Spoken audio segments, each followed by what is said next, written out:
Olá, Contraponto Notícias está começando mais uma vez e o assunto dessa semana é Estado Nacional e a fragmentação dos estados que vem ocorrendo agora especialmente na Europa.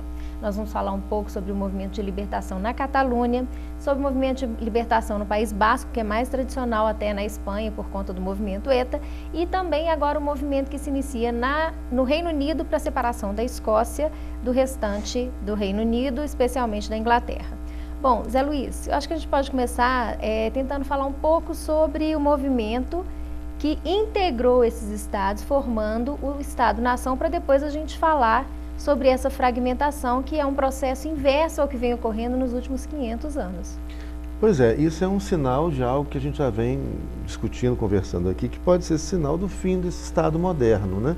Que começa a ser construído, uma referência histórica, pode ser 1492, né?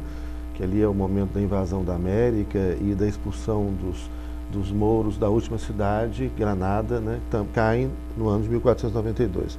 E ali começa essa construção do Estado moderno, que é um projeto uniformizador, né? Ele é um projeto normalizador, ele nega a diversidade, nega a diferença, e tanto que o direito à diversidade, o direito à diferença, é algo que começa a ser incorporado e aceito, né, no Estado moderno só muito recentemente, na segunda metade do século passado, do século XX especialmente. Né?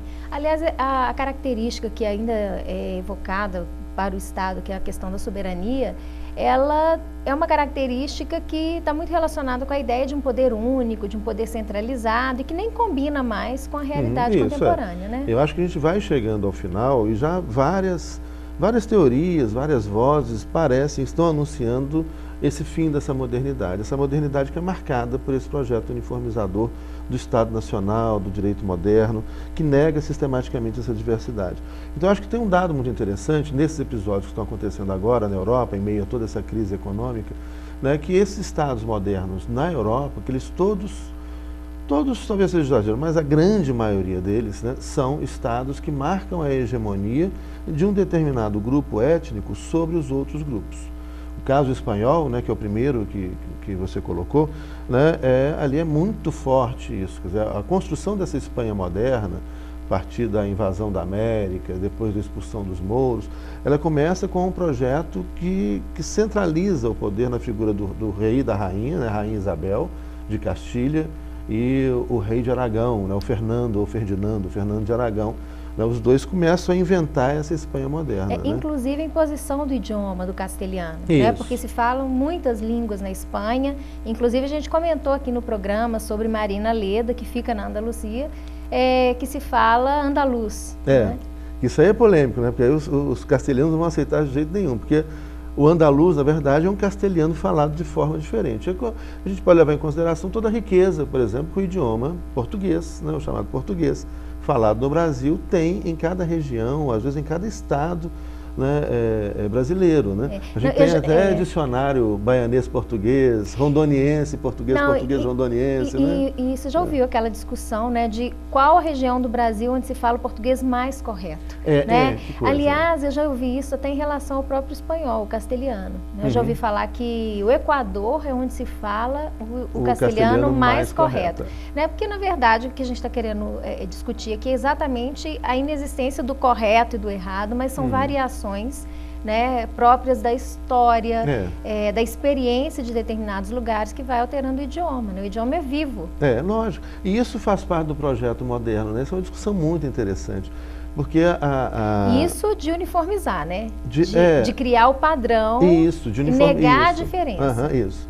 Quer dizer, essa criação do idioma oficial.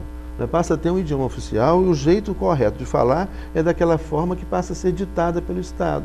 Então, as variações, o idioma é algo vivo, né? É algo falado, é construído pela população, pelo povo. Né? Então, cada região, cada cidade, você vai ter uma maneira diferente, palavras novas que surgem. Né?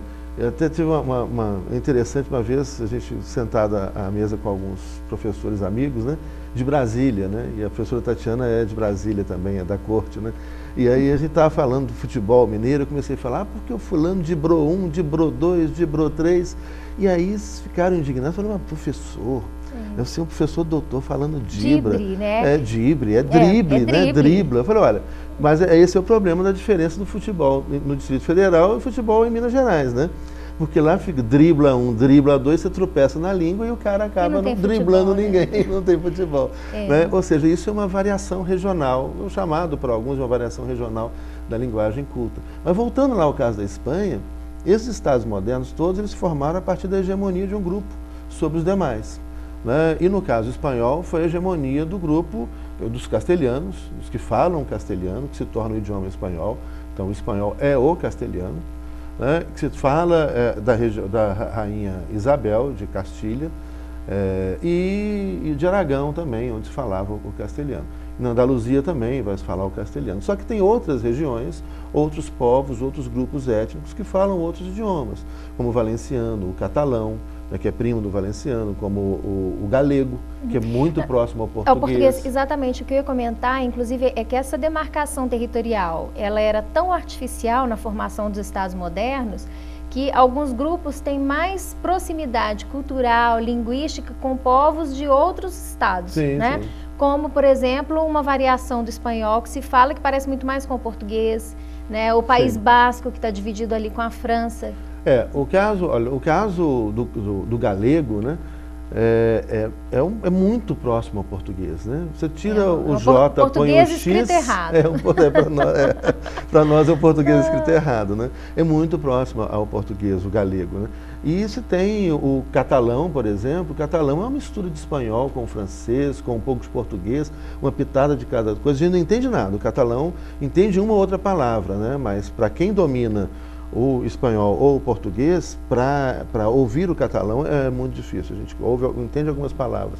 Já o basco é diferente. Teve uma experiência interessante com a gente mesmo, que foi, nós conhecemos uma chilena, uma professora chilena, professora de ciência política na Espanha, e nós conversávamos normalmente e a gente estava entusiasmado até por entender tudo que ela fala e ela também entendendo muito bem o que a gente fala. E aí ela resolveu explicar pra gente que, na verdade, ela estava falando de um modo mais universal, vamos dizer assim, o espanhol mais universal. O espanhol, um castelhano mais... Ela falou, porque se eu conversar do jeito que eu converso lá no Chile, vocês não vão entender nada. Por exemplo, ela começou a falar, parecia que era outro idioma, não estava entendendo nada. Em Cuba, né, quando os cubanos conversam entre eles, a gente não entende nada, fala rápido, é um monte de gírias, né? Isso é a riqueza do idioma, isso é muito, muito interessante.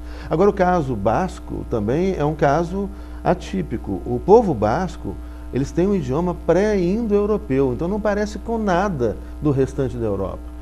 O ETA, que é um movimento de independência, de luta pela independência basca, que foi um país ocupado pelos castelhanos, como também os catalães, valencianos, etc. O ETA quer dizer Euskadi ta Askatazuna, que é pátria basca e liberdade. É um idioma que não tem nada a ver, não tem influência latina, ela é pré-indo-europeu. Né, daquele povo que algumas pesquisas mostram que é o povo que menos se misturou, um dos que menos se misturou geneticamente na história. E os bascos também têm um movimento independentista muito forte e nessa última eleição agora na Espanha, os nacionalistas venceram amplamente as eleições. Os nacionalistas e os nacionalistas de esquerda, que eram o ETA, agora o braço político do ETA, o ETA entregou as armas, que criou o Bildu, né, que é o partido de esquerda basco, que também teve uma votação extraordinária. Bom, mas agora vamos à questão polêmica, né? Uhum. E o que o resto da Espanha acha da separação da Catalunha ou do País Basco? Pois é, aí, olha, a gente imaginar isso historicamente, nós estamos diante de uma mudança histórica que vai romper com os últimos 500 anos de construção de um dos primeiros estados modernos, que foi a Espanha. O primeiro estado moderno foi Portugal, começa em século XII, século XIII, depois Espanha, depois França, aí Holanda, Reino Unido, etc. E vai, muitos estados continuaram se formando, o caso da Itália moderna, a Itália unificada foi em 1861, né? A Alemanha unificada foi em 1870. Né? Aliás, além desses movimentos separatistas, tinha também a região de Flandres querendo se separar, Sim, que também, não tem movimento... Isso, e Escócia. Pois é, vamos então por partes. O caso espanhol, perder a Catalunha, o que parece, eu acho, obviamente, essa coisa de uma avaliação histórica, que parece inevitável. Eu acho que o atual sistema, segurar a Catalunha na Espanha é quase impossível. E se não segurar a Catalunha, depois vai ao País Basco, que são duas regiões ricas. Que não é um processo pacífico, né? Aliás, já existem vozes dizendo que a separação só por cima do cadáver, do teve exército espanhol. Teve um general aí, saudosista de guerra, e o cara falou, olha, a separação da Catalunha, o general falando, só por cima do meu cadáver e do último soldado espanhol. Então uma guerra civil também não é descartada? Olha, eu sinceramente não acredito. Eu não acredito, mas descartar também não. Acho que pode até, se a situação ela realmente ela se desenvolve para uma declaração de independência da Catalunha, pode haver até a tentativa de alguns militares mais autoritários, de tentar fazer alguma coisa armada. Mas eu sinceramente não acredito. Não tem ambiente para isso. Não, e possivelmente essa iniciativa da Catalunha até influencie outros movimentos, né, interessados também na separação em outras comunidades autônomas espanholas. Olha, isso para a Espanha é grave, porque a primeira coisa que vai mudar, a bandeira espanhola já muda. Se vocês olharem lá, depois vai lá no Google, olha a bandeira espanhola, tem lá a bandeira espanhola 4 brasões, né, de Castela, de León, de Aragão e da Catalunha. A Catalunha é aquela bandeirinha vermelha, amarela, um monte de listrinha. Né? Olha, e o País Basco, o País Basco também. Se tirando o País Basco, tirando a Catalunha, você já tira 2 brasões ali, já muda a bandeira. Agora, isso do ponto de vista simbólico, óbvio, né, isso representa economicamente uma perda para a Espanha muito grande. Não, isso assim, a questão da bandeira do ponto de vista simbólico. A questão da economia espanhola é material, né? Aí, realmente... O que alguns falam, inclusive fazem uma leitura de que essa separação, esse movimento independentista da Catalunha e depois do País Basco, 2 regiões ricas, seria justamente por causa da crise, que eles não querem compartilhar ou dividir, ou arcar com o custo, com o preço dessa crise, sustentando outras regiões mais pobres da Espanha. Então teria aí na análise de alguns um viés também um pouco egoísta, né, da Catalunha. A gente tem aqui no Brasil algumas experiências parecidas, né? Alguns estados membros que querendo se separar, dentro do estado membro, um grupo querendo se tornar um estado autônomo, né, um novo estado membro da Federação Brasileira, e a grande discussão geralmente é em torno da questão financeira. Isso é interessante, há uma previsão constitucional para isso, né? As mudanças internas no território brasileiro estão previstas na Constituição, artigo 28 e seguinte. Artigo 18, parágrafo 3º, parágrafo 4º do município. A Constituição, artigo 18, isso aí. Na criação, na transformação, na criação, incorporação, fusão, né, de municípios Zé Luiz, agora, e estados. Bom, né? Já que a gente tocou na questão brasileira, nós vamos fazer um pequeno intervalo e vamos voltar aqui falando sobre esse movimento também no Brasil.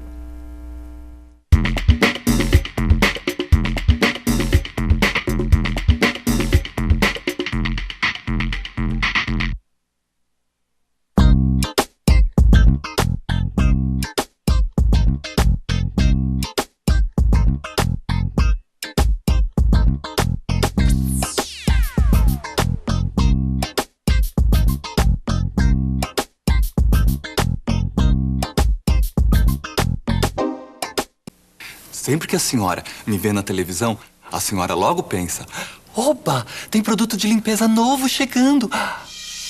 E tem.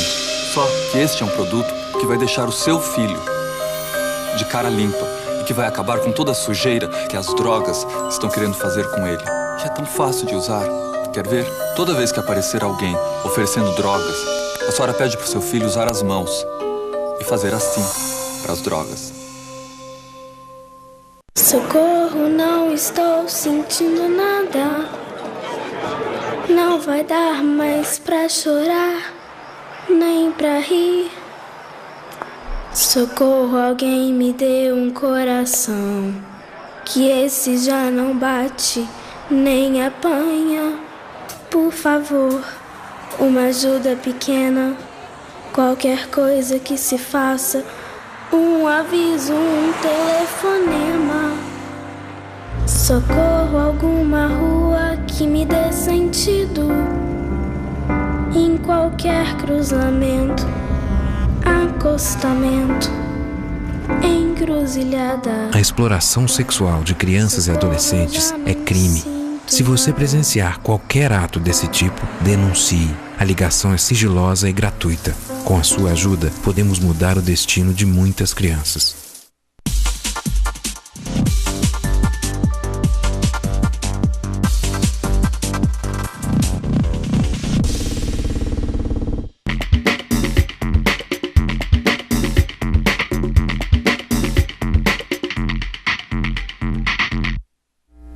Contraponto Notícias está de volta e eu quero deixar aqui no ar nossa reivindicação para uma vinheta nova para o Contraponto Notícias. A TV Comunitária está com a vinheta, está com uma imagem nova, bonita, né? A vinheta nova, bonita. E a gente quer uma nova também, tá?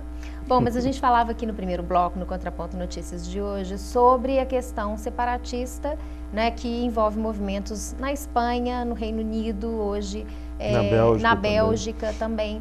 E nós fazíamos uma comparação, terminamos o primeiro bloco fazendo uma comparação com os movimentos internos aqui no Brasil, né? E o que eu comentava no intervalo aqui com o professor Zé Luiz é como se tratam de movimentos diferentes quando você tem uma tentativa de subdivisão, né, interna, ou seja, uma remodelação da divisão do poder no território dentro de um Estado, e quando você tem dentro desse Estado uma parte que não quer mais estar integrada nesse Estado nacional. Quer dizer, a segunda hipótese no Brasil é proibida, não pode, ou seja, um Estado não pode sair da Federação Brasileira.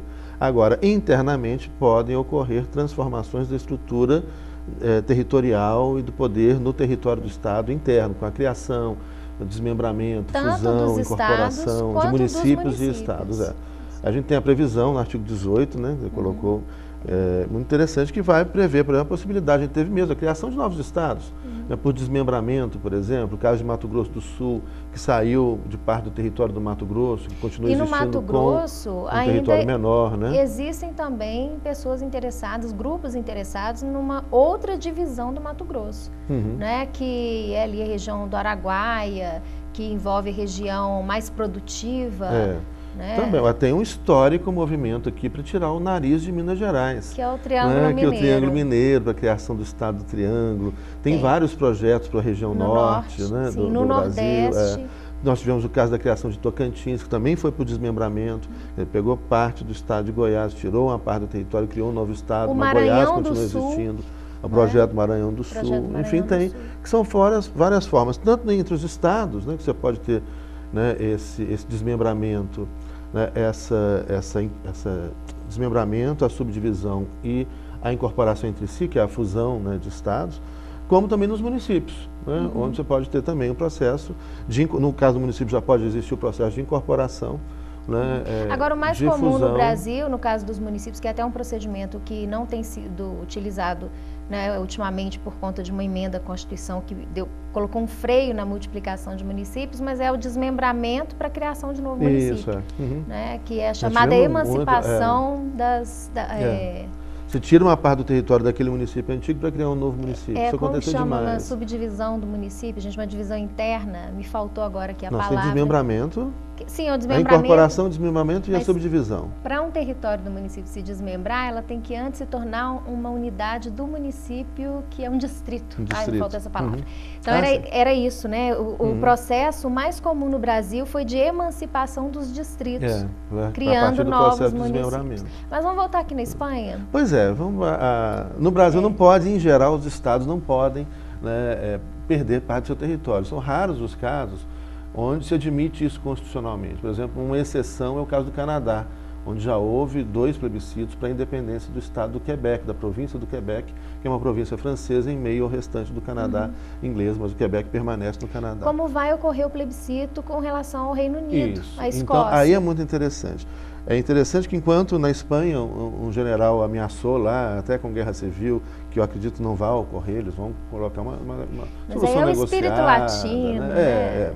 Italiano. Mas o caso britânico, há um acordo, né, há um pacto aqui que é chamado de Acordo de San Andrés, né, do símbolo da Escócia, né, que é aquela bandeira da Escócia, a bandeira azul com um X branco, assim, né? Na verdade, a bandeira da Grã-Bretanha é o somatório de outras bandeiras. A bandeira da Inglaterra é aquela bandeira branca com uma cruz vermelha, né, uma cruz deitada, assim. A bandeira da Escócia, a bandeira fundo azul com um X branco. Elas vão se somando, dá aquela bandeira do Reino Unido. A perda da Escócia, né, para o Reino Unido, ela é também uma perda grave, porque a Escócia também é uma região rica, né, significa um enfraquecimento muito grande, né, principalmente um baque muito grande o orgulho inglês.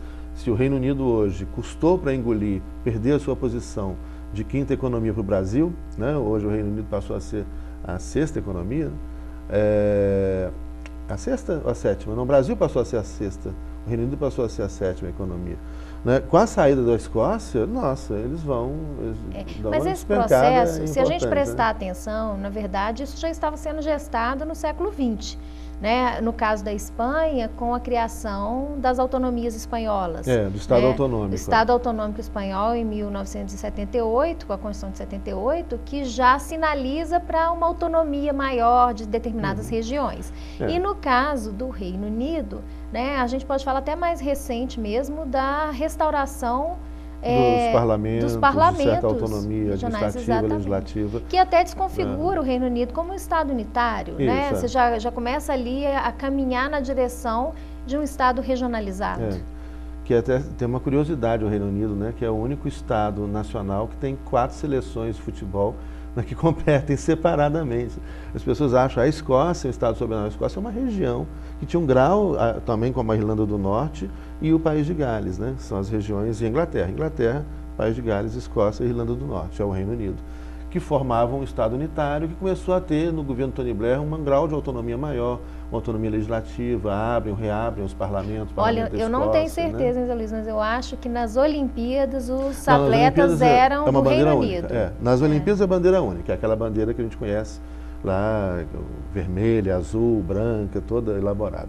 Aquela bandeira do Reino Unido, nas Olimpíadas eles competem enquanto um Estado nacional único. Não tinha atleta escocês, não tinha atleta... Mas no futebol tem a seleção escocesa, Gales, tem a seleção galesa, tem a seleção inglesa e a seleção da Irlanda do Norte.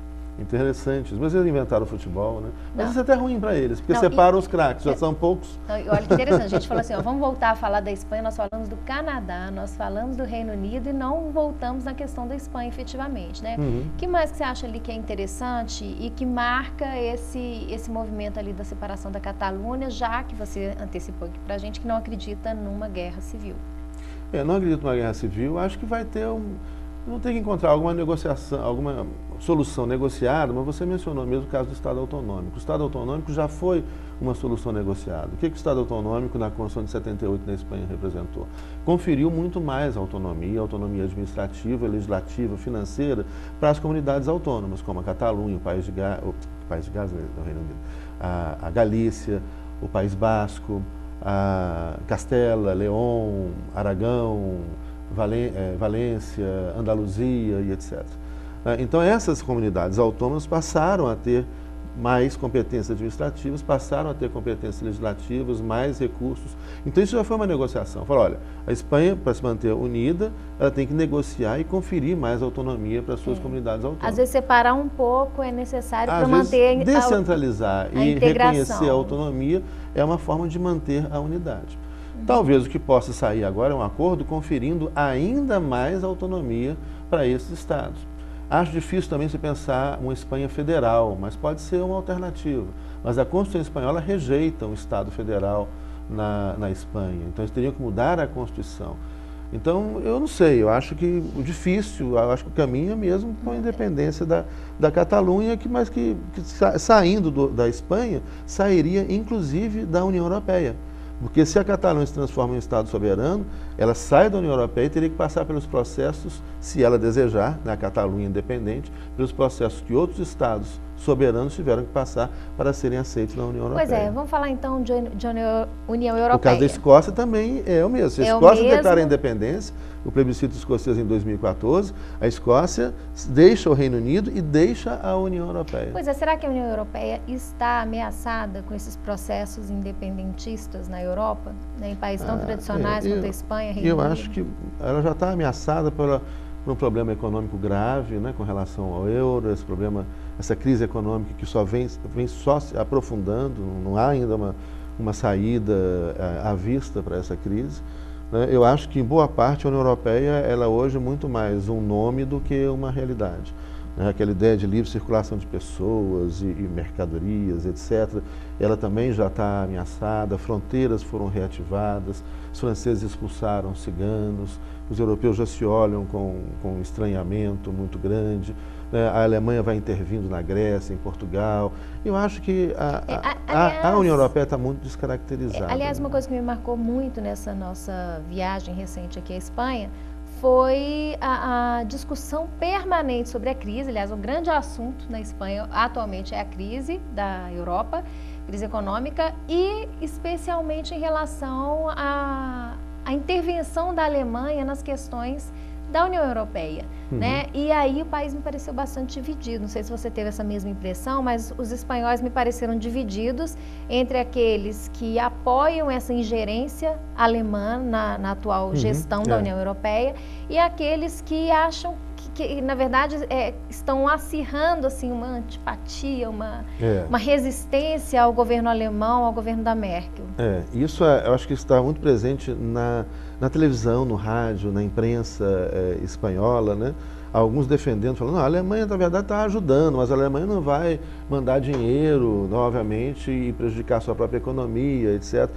Existia sim essa divisão que aparece de forma muito clara na mídia espanhola. Agora, em alguns estados, essa intervenção alemã ela aparece como uma triste recordação de um passado recente. Porque se a Espanha ela não foi invadida pelos alemães, né, os alemães, os nazistas apoiaram, não quer dizer que o alemão seja nazista, mas os nazistas na época apoiaram Franco, um fascista que vai governar a Espanha no final da década de 30 até a sua morte, né? E depois com a redemocratização que abandona o fascismo franquista com a Constituição de 78. Então a Espanha não foi ocupada pelos nazistas, mas os nazistas financiaram Franco, o fascismo, né? E financiaram, inclusive, e apoiaram um bombardeio, né, que se transformou numa obra de arte do Picasso, né, que foi Guernica, o bombardeio do País Basco, Guernica no País Basco. Agora, outros estados foram diretamente ocupados pelos nazistas, né, pelos alemães. Isso é uma recordação muito recente. A Grécia foi ocupada. Então, isso para os gregos soa como algo muito estranho e doloroso. Quer dizer, há pouco tempo atrás, na metade do século passado, os alemães estavam lá, ocupando a Grécia. Não, e eles perderam a guerra e continuam lá, né? E estão lá, mandando na Grécia. Eles perderam a guerra mesmo. Pois é. Né? Os alemães, interessante é que os alemães, os italianos que enfraqueceram, mas a Itália, Japão e a Alemanha são os perdedores mais bem-sucedidos que eu conheço, né? Pois a gente tem que saber quem. São os derrotados militares, mas que na verdade, essa guerra, economicamente... Isso é uma outra discussão muito interessante. E aí, eu acho que além desse movimento independentista catalão na Espanha, pode ser seguido do País Basco, que é histórico e sempre quis a independência. Também o movimento independentista na Escócia, onde vai haver um plebiscito, que já foi acordado com o primeiro-ministro da Escócia e o primeiro-ministro do Reino Unido, né? Esse plebiscito vai ser realizado em 2014. E ainda há a vitória do Partido Nacionalista de Flandres, na Bélgica, a Bélgica que tem Flandres, Flamengos, holandeses no norte, franceses no sul e uma pequena comunidade alemã que também ameaça se esfacelar. Bom, então aqui no Contraponto a gente ainda vai ter muita oportunidade de voltar a essa discussão e nós estaremos acompanhando de perto, né, o que está acontecendo aí na Europa e esses processos de fragmentação do Estado Nacional. Bom, o Contraponto Notícias volta na próxima segunda-feira, na próxima semana, com um programa novo, um novo debate. Para o nosso telespectador, fique com a programação da TV Comunitária.